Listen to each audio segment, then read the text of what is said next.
Hello दोस्तों, नमस्कार। MR competition tricks में आपका स्वागत है। दोस्तों, मैं हूं आपका दोस्त सुनील। आज की वीडियो में हम कैलेंडर के टाइप 3 के बारे में पढ़ेंगे। इससे पहले की वीडियो में हम कैलेंडर के बेसिक कॉन्सेप्ट और टाइप के बारे में पढ़े हैं। यदि वो वीडियो नहीं देखे हैं हमारे प्ले लिस्ट में जाकर उस वीडियो देख सकते हैं। आज हम कैलेंडर के टाइप के पढ़ेंगे और उससे भी कुछ पॉइंट है जिसका जानना अत्यंत आवश्यक है। चलिए देखते हैं। पहला पॉइंट लिखा हुआ, कोई भी लीप वर्ष ईयर कैलेंडर 28 वर्ष के बाद समान होता है।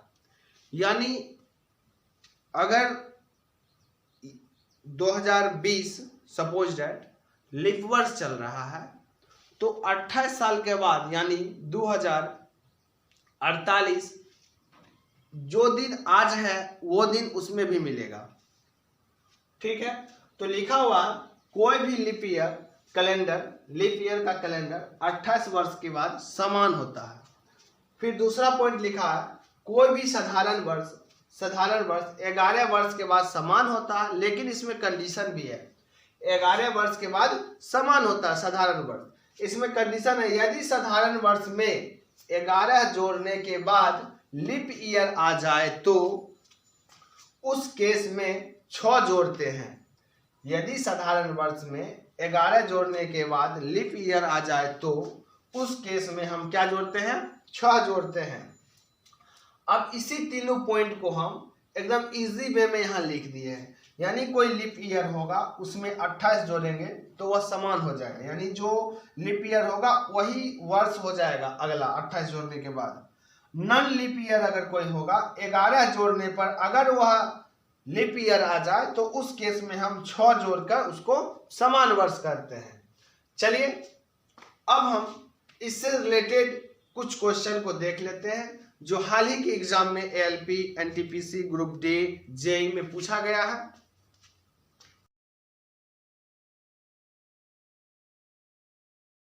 चलिए आज का क्वेश्चन आपको बोर्ड पे दिख रहा होगा जिसमें लिखा है, साल 2018 का कैलेंडर किस साल के समान होगा? साल 2018 का कैलेंडर किस साल के समान होगा?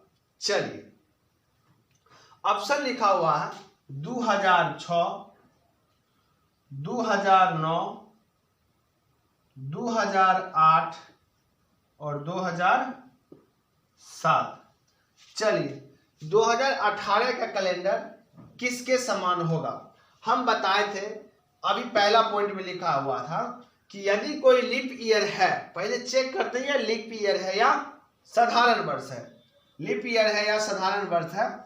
2018 जो लिखा हुआ है इसमें हम 4 से भाग देंगे। अगर शताब्दी वाला रहता तो हम 400 से भाग देते, लेकिन इसमें 4 से भाग देंगे और 4 से भाग देने का रूल हम बताए हुए हैं कि अंतिम 2 अंकों में हम 4 से भाग देंगे। अगर लग गया तो वह लीप ईयर है, अगर नहीं लगा तो वह साधारण वर्ष है। 18 में 4 से भाग देंगे तो 4 चौका 16 बच जाएगा 2। देखिए 18 में हम 4 से भाग देंगे, 4 चौका 16 बच गया 2, यानी भाग नहीं लगा। इसका मतलब है यह साधारण वर्ष है। दूसरा पॉइंट में हम लिखे थे, यदि कोई साधारण वर्ष है तो उसमें 11 जोड़ने पर अगर वह लीप ईयर आता है तो उसमें उस कंडीशन में हम 6 जोड़ते हैं। लेकिन ऑप्शन में जो यहाँ पे लिखा हुआ है ये जोड़कर ही 2018 दिया गया ऑप्शन के अनुसार। 2006, 2009, 2007, 2008 और लेकिन पूछा गया है 18,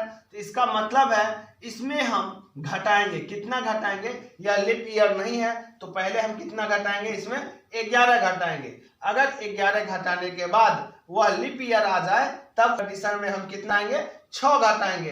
1 घटाने के बाद 18 में से 11 गया तो बच जाएगा आपको यहाँ पे 7002, यानी 2007 बचा। ऑप्शन नंबर डी, क्योंकि 11 घटाने के बाद 7 आया और 7 लीप ईयर नहीं है। चलिए आज का दूसरा क्वेश्चन आपको बोर्ड पे दिख रहा होगा जिसमें लिखा हुआ है, वर्ष डैश का कैलेंडर 2011 के समान होगा। वर्ष डैश का कैलेंडर 2011 के समान होगा। और ऑप्शन लिखा हुआ है 2004, 2008, 2009 और 2005। इसमें भी वही काम करेंगे। अब इसमें पहले घटा के देखते हैं, पहले देखते हैं लीप ईयर है या नहीं है। देखिए लास्ट में 11 लिखा हुआ है और 4 से भाग नहीं लगेगा, इसका मतलब है यह लीप ईयर नहीं है। लीप ईयर नहीं रहता है तो उस केस में हम क्या करेंगे, पहले 11 घटाएंगे। अगर 11 घटाने के बाद ये लीप ईयर आ जाए तब हम उसको क्या करेंगे, 6 घटाएंगे। चलिए 2011 में अगर 11 घटाएंगे तो बच जाएगा 2000। और 2000 पे 4 का रूल नहीं काम करता था, उसमें सिर्फ 400 का रूल काम करता था। अगर इसमें 400 से भाग लग जाएगा तो यह कौन सा वर्ष है, लीप वर्ष है। देखिए 400 से इसमें इजी में भाग लग जाएगा। देखिए 2000 में हम 400 से भाग देंगे तो 20, देखिए 2000 में हम 400 से भाग देंगे तो 2 0 4 5 20, भाग पूरा लग गया। इसका मतलब क्या है, यह लीप ईयर है। तो 11 का रूल यहाँ पे काम नहीं करेगा, क्योंकि दूसरा पॉइंट में हम लिखे हुए थे कि अगर कोई साधारण वर्ष हो तो उसमें 11 घटा के हम क्या करते हैं, साधारण वर्ष का अगला समान वर्ष आता है। लेकिन एक कंडीशन था, 11 घटाने के बाद अगर कोई लीप ईयर आ गए, ये तो लीप ईयर है, लीप ईयर आ जाए तो उस कंडीशन में क्या करेंगे, 6 घटाएंगे। यानी 2011 में से हम 6 घटाएंगे तो कितना बचेगा, 2005। और मेरा आंसर क्या हो जाएगा, 2005 क्या सी। आज का क्वेश्चन है किस वर्ष का कैलेंडर 2005 के समान होगा, 2005 के समान होगा। पहले हम यहां देखते हैं 2005 कौन सा वर्ष है, साधारण वर्ष है या लीप ईयर है। तो 2005 साधारण वर्ष है। तो साधारण वर्ष के कंडीशन में हम कितना जोड़ते हैं, 11 जोड़ने के बाद यह आ गया 2016 और 2016 लीप ईयर है, 2016 लीप ईयर है। और ऑप्शन में भी नहीं दिया हुआ, अगर ऑप्शन में दिया रहता उस कंडीशन में क्या होता, हम 16 लगा देते और मेरा आंसर गलत हो जाता। तो अगर 16 लीप ईयर आ गया, जब लीप ईयर आ जाए तो उस केस में हम क्या करेंगे, 2005 में हम कितना जोड़ देंगे, 6 जोड़ देंगे, 6 5 11, यानी 2011 आया। और 2011 कौन सा वर्ष है, साधारण वर्ष है। और साधारण वर्ष ऑप्शन नंबर सी मेरा आंसर होगा। अगला क्वेश्चन लिखा हुआ है मार्च 2005 को में शुक्रवार किन किन दिन आएगा, मार्च 2005 में शुक्रवार किन किन दिन आएगा। चलिए मार्च 2005 में शुक्रवार किन किन दिन आएगा। चलिए चेक करते हैं मार्च 2005 में शुक्रवार किन किन दिन आएगा।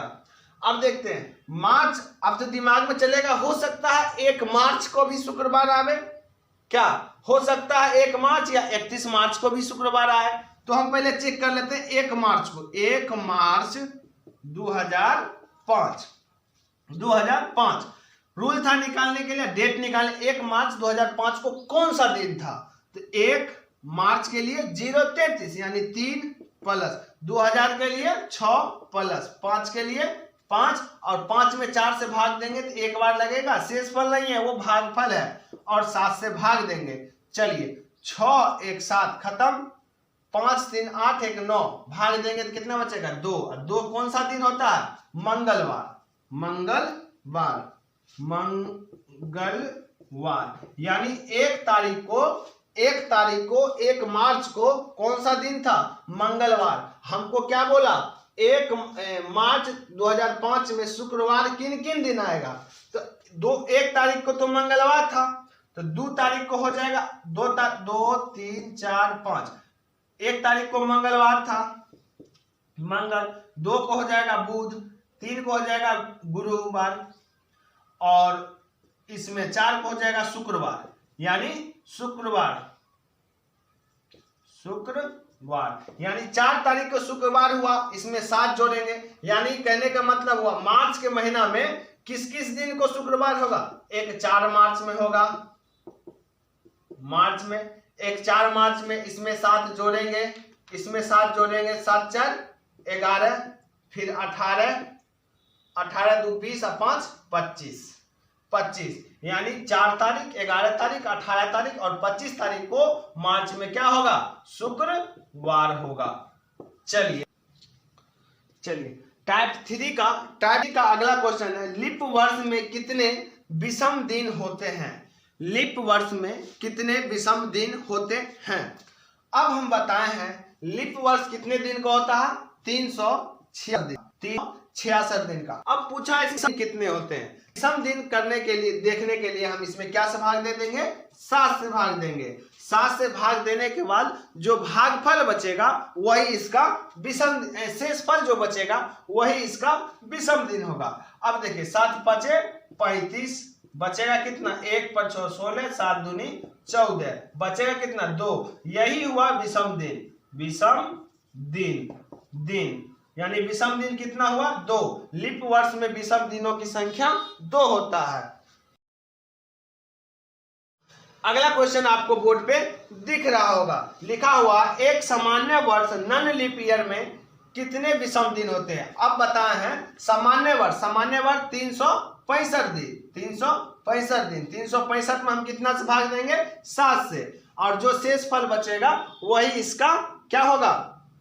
विषम दिन होगा। 7 5 35, बचेगा कितना? 1, 1 पर 5 15, 7 दूनी 14, शेष फल कितना बचा? 1, यानी विषम दिन कितना बचा? 1, यानी एक साधारण वर्ष में विषम दिनों की संख्या कितना? 1, यानी साधारण वर्ष में विषम दिनों की संख्या 1 और लीप वर्ष में विषम दिनों की संख्या 2। अभी जस्ट पीछे वाले क्वेश्चन में हम देखे थे। चलिए इस प्रकार कैलेंडर चैप्टर आज समाप्त होता है।